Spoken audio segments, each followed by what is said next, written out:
Troisième vidéo sur la symétrie centrale, et nous allons voir, donc troisième paragraphe, comment faire le symétrique d'une figure par une symétrie centrale. On a déjà vu dans la vidéo précédente comment faire le symétrique d'un seul point, que ce soit sur du quadrillage ou sur du papier blanc. On va voir maintenant comment on fait par exemple le symétrique de cette maison par rapport au point C, par rapport au centre C. Alors, la chose importante à noter, c'est qu'il suffit de procéder point par point.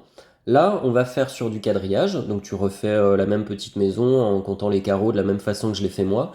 Et la petite fenêtre, là, le petit hublot, tu peux le faire à main levée, parce que ça va être trop petit pour prendre le compas pour un seul carreau, hein. Alors, qu'est-ce que ça veut dire de procéder point par point? Bah déjà, ça veut dire qu'on va nommer les points de la maison, les sommets.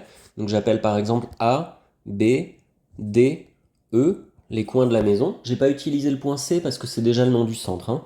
Donc A, B, D, E, F par exemple. Et puis G, H, I, J pour les 4 sommets de la porte par exemple.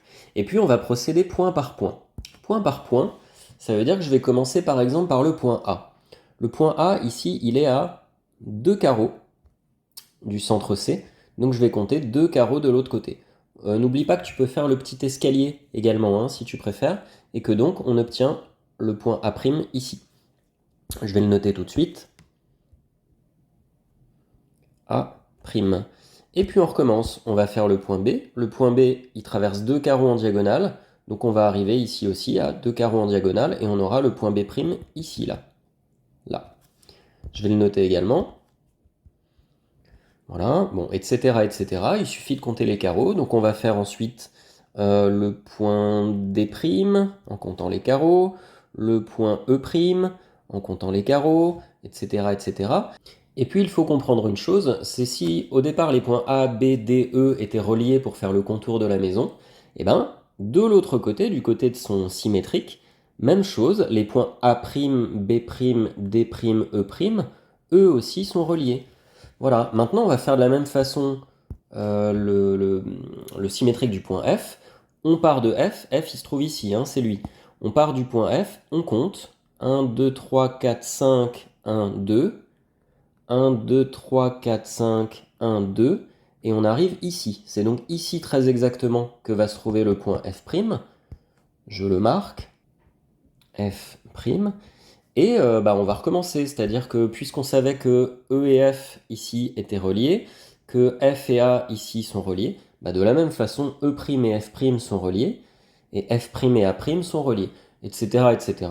Bon, là, on voit quand même la tête que va avoir la maison à la fin. Alors attention de ne pas aller trop vite, on pourrait aller vite et se dire, bon, c'est facile, maintenant la porte, elle est là. Non, puisque la porte, elle était pas loin du point C, donc de l'autre côté, le symétrique de la porte doit aussi être pas trop loin du point C. Comme ça. Et puis il reste à faire le hublot, que je fais à main levée parce que c'est trop difficile avec le compas.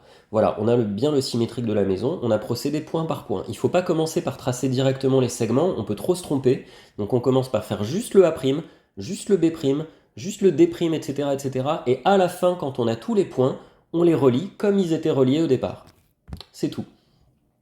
Maintenant, il y a des propriétés à retenir sur les symétries centrales des figures, et notamment par une symétrie centrale, le symétrique d'un segment, qu'est-ce que c'est? Eh bien on va voir, on va faire le test en utilisant cette fois-ci du papier blanc. Alors t'es pas obligé de prendre du papier blanc et de le coller ensuite, tu peux si tu veux, mais sinon tu peux tout simplement faire les figures sans utiliser les carreaux de ton cahier. Alors j'ai représenté un segment que j'ai appelé AB, avec le centre O à côté qui nous servira à faire la symétrie centrale. On va procéder point par point comme je viens d'expliquer, sauf que cette fois-ci on le fait avec la règle et le compas, puisqu'on n'a pas les carreaux normalement. Donc on fait passer une droite par A et O, et avec le compas on reporte de l'autre côté en plantant sur O, on obtient le point A'. De la même façon, on obtient le point B' en traçant la droite OB et en reportant avec le compas. Et bien puisqu'au départ le segment s'appelle AB, et que les symétriques sont A' et B', le segment obtenu, c'est A'B'. Donc on voit que le A qui était en bas se retrouve maintenant en haut, etc. C'est normal, ça a été retourné. Mais en tout cas, le symétrique d'un segment, c'est un segment qui, regarde bien, est forcément de la même longueur, puisque ça a juste tourné, ça n'est pas agrandi, et surtout qui est parallèle. On voit que, ils sont dans la même direction tous les deux.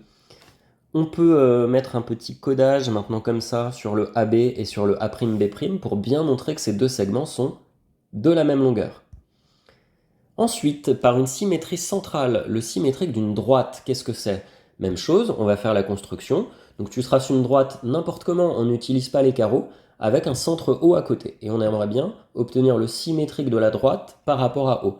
Pour cela, on place un point A sur la droite n'importe où. On fait son symétrique à la règle et au compas.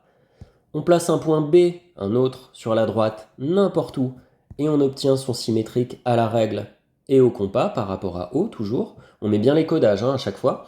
Et bien puisque la droite de départ passait par A et B, la droite finale, son symétrique, va forcément passer par A' et B'. Et donc la droite obtenue est celle-ci. Qu'est-ce qu'on peut dire? Eh bien que le symétrique d'une droite, c'est une droite. Mais pas n'importe quelle droite, c'est une droite qui est parallèle à celle de départ. Tu vois qu'elles sont toutes les deux dans la même direction. La droite AB et la droite A'B'. Toujours sans utiliser les carreaux, on va vérifier maintenant ce qu'est le symétrique d'un cercle. Évidemment, le symétrique d'un cercle, tu sens bien que si on tourne un cercle, ça va encore une fois donner un cercle. Il n'y a pas de mystère. Mais comment va-t-on faire? La première étape, ça va être de trouver le symétrique du centre du cercle.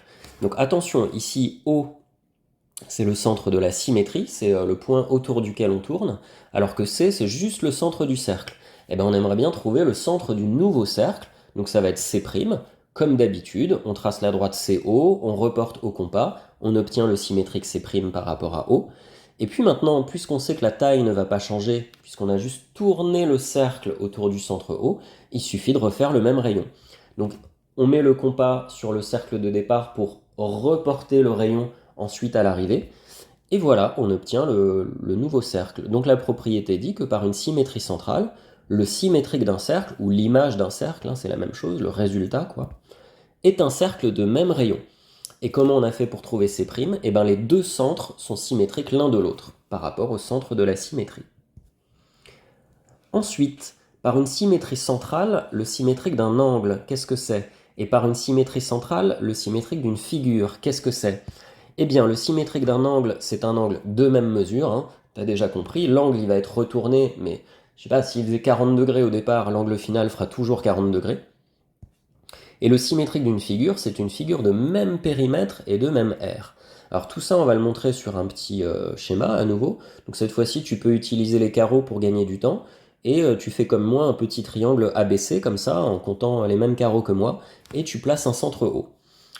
En comptant les carreaux, en faisant le coup de l'escalier, là, tu vas pouvoir placer le point A', symétrique de A par rapport à O, le point B', symétrique de B par rapport à O, le point C', symétrique de C par rapport à O, et puisqu'au départ A, B, C étaient reliés, et bien donc à la fin, A', B', C' sont reliés également. Et on obtient le triangle symétrique par rapport à O. Alors, on disait que, par exemple, la figure finale aura le même périmètre que la figure de départ.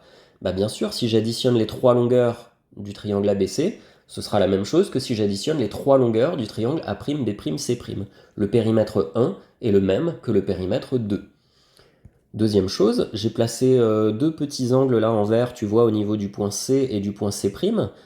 La figure, elle a tourné autour de O, donc l'angle n'a pas changé. On peut noter que l'angle ACB est le même que l'angle A'C', B'.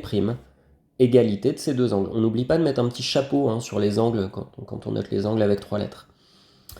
Et enfin, l'intérieur de ces deux figures, c'est-à-dire ce qu'on appelle l'aire d'une figure, évidemment, puisque la figure est exactement la même, sauf qu'elle est à l'envers, il y a le même intérieur, donc il y a la même aire dans ces deux figures-là, et on peut donc écrire que l'aire 1 est égale à l'aire 2. Voilà, toutes ces propriétés sont à connaître et nous permettront de tracer plus facilement les choses lorsqu'on fait de la symétrie centrale, et également de répondre à pas mal de questions des exercices qui seront proposés. Bon courage!